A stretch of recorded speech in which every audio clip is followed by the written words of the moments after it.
कानपुर में आज मुख्यमंत्री योगी आदित्यनाथ का आगमन हुआ, जहां उन्होंने चंद्रशेखर आजाद कृषि एवं प्रौद्योगिकी विश्वविद्यालय में आयोजित प्राकृतिक खेती कार्यशाला 2026 में शिरकत की। कार्यक्रम के दौरान सीएम योगी ने कृषि प्रदर्शनी का बारीकी से अवलोकन किया और प्रदेश भर से आए 500 से अधिक किसानों से सीधा संवाद कर उन्हें सम्मानित किया। अपने संबोधन में मुख्यमंत्री ने प्राकृतिक खेती को केवल एक पुरानी परंपरा नहीं बल्कि भविष्य की नई अर्थव्यवस्था का मुख्य आधार बताया। उन्होंने प्रधानमंत्री नरेंद्र मोदी के विजन की सराहना करते हुए कहा कि उनके कुशल नेतृत्व में भारत विश्व पटल पर नई ऊंचाइयां छू रहा है और वैदिक जगत को मार्गदर्शन दे रहा है। मुख्यमंत्री ने जोर देकर कहा कि खेती को रसायनों से मुक्त कर प्राकृतिक स्वरूप देने से न केवल किसानों की लागत में भारी कमी आएगी बल्कि भारतीय कृषि उत्पादों को अंतर्राष्ट्रीय बाजार में एक प्रीमियम पहचान भी मिलेगी। उन्होंने किसानों से आह्वान किया कि वे अपनी कृषि पद्धति में आधुनिक तकनीकों का समावेश करें ताकि अन्नदाता आत्मनिर्भर बनने के साथ ही देश की अर्थव्यवस्था को नई दिशा दे सके। लखनऊ से वरिष्ठ संवाददाता अनिल कुमार सैनी की ये खास रिपोर्ट। माननीय मुख्यमंत्री महोदय का सम्मान करते हुए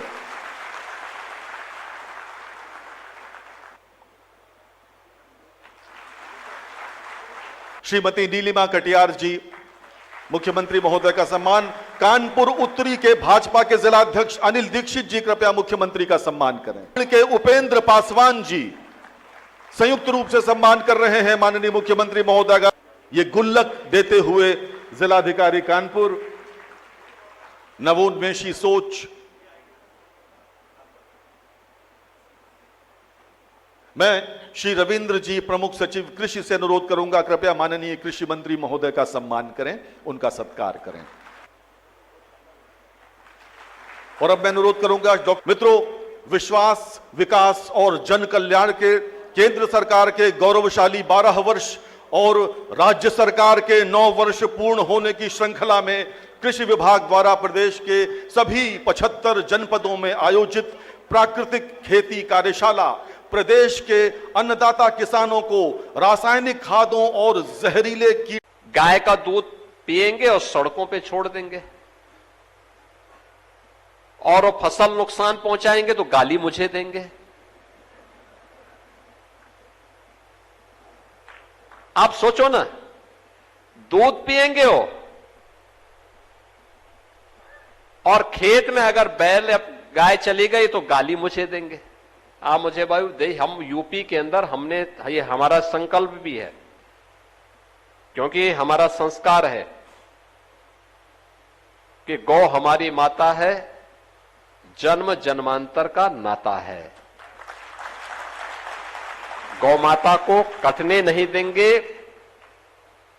और देश की सुरक्षा के साथ कोई खिलवाड़ नहीं होने देंगे और उसी संकल्प के साथ हम काम कर रहे हैं। लेकिन हमें इस बात को ध्यान में रखना होगा। मैंने देखा हम लोगों ने प्रयास किया लोग कम से कम इसके बारे में जागरूक हों, नहीं किए तो हमने कहा सरकार के स्तर पर करेंगे। याद रखना, मोदी जी जो बात कहते हैं वह एक बहुत दूर दृष्टि की होती है। उन्होंने जब इथेनॉल की बात की, उन्होंने जब बायो कंपोस्ट की बात की, जब उन्होंने कंप्रेस्ड बायोगैस की बात की और जब सीएनजी की बात की, उन्होंने कहा ईंधन का स्रोत तो हमारा अन्नदाता किसान है, हमारी गौमाता है, हम वहां से सीएनजी बनाएं।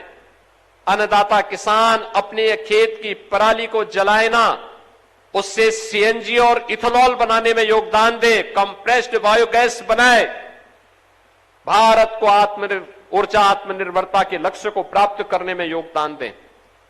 काम शुरू हुआ। आप देखो कितना बड़ा संबल बना यही। जब वैश्विक ऊर्जा संकट आया, दुनिया तबाह थी, भारत तन करके खड़ा था, भारत उसका सामना कर रहा था। भारत के अंदर महंगाई बढ़ी नहीं, कंट्रोल रही। ये विपक्ष का काम है चिल्लाना, हमेशा चिल्लाता है, चिल्लाता रहेगा क्योंकि इन्होंने अपने समय में कुछ किया नहीं। लेकिन जब भारत दुनिया की इस वैश्विक संकट में भी उन चुनौतियों का सामना करते हुए काम कर रहा है, ये भारत के अन्नदाता किसान की, प्रधानमंत्री मोदी जी के विजन पर अन्नदाता किसान की समृद्धि का आधार है और उस आधार पर आगे बढ़ने के लिए आज हम सब आपके बीच आए हैं।